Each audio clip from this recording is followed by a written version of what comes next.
Alright, in this video I'm going to be doing some siding repair. The previous owners of this house ran, I'm going to say, about a dozen screws into the siding. You can see that they got all rusted up.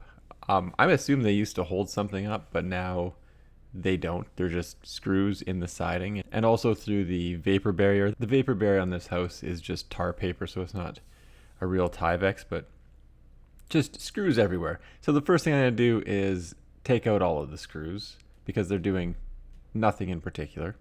And then I'm going to clean things up, and then I'm going to fill in all the screw holes so that there's no rainwater that gets in there or any bugs or mice on some of the larger holes. You can also see that they ran phone line through into the house, and they put a whole bunch of screws in there and then went right through the wall. And you can see someone jammed a coax cable, I'm assuming for cable television, up and into somebody's bedroom. So for all the wires, I'm just cutting them out and then sort of jamming them in so that they get stuck up in the wall. For the most part, I've removed all the cabling out of the basement already. And obviously this TV cable, it's not necessary. Everything's wireless in the house now anyway. I'm not really sure if corded phones are going to be a thing in the future. And you can see that there's some breakage here. So I am going to silicone everything up. But obviously I'm going to have to do some more serious repairs or replacement in the future. But for all these screw holes, I think that this method that I'm doing is good enough. And it gets the job done. So I do clean everything up before I do any siliconing. And I use Windex. And then I also have a Scotch-Brite pad. And I also have paper towel just to help dry it up as well so that the silicone has something to stick to. And for this, I'm just using a decent quality external silicone, and it's color matched to the vinyl siding. It comes in different colors. This is almond. And what I do is just fill up the hole so that there's silicone in behind the siding.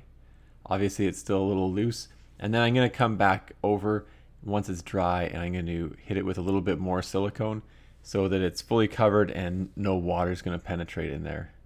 And I really just go around to all the screw holes, and I also use the putty knife to help push the silicone in behind so that there's a bit of a buildup of the silicone on the back side of the vinyl siding as well. The reason I'm not replacing the siding right now, or just replacing little pieces of siding, is because the house was actually built in 88, 89 time frame. So the siding's hitting that 35-ish year mark. It's definitely on the cusp of being life cycled out, and several houses in my sort of area are actually getting their vinyl siding replaced this year. So I think that I'm going to be coming up on that very soon, but I want to get a little bit more longevity out of this siding and focus on some other projects. So right now I'm just using the silicone method, fill the holes, make sure that water doesn't penetrate through them and that no bugs and stuff get in there. Anyway, I didn't really have any issues filling all these holes. They took the silicone well once they were dry. There's no way that water is going to penetrate in there. And I also did that larger cracked area that was the result of the coax cable going through the wall. That sealed up fine. And hopefully I can get at least one more winter out of it. And I'll think about doing a full replacement of the siding for next summer. Anyway, thanks for checking out my video. Don't forget to like and subscribe.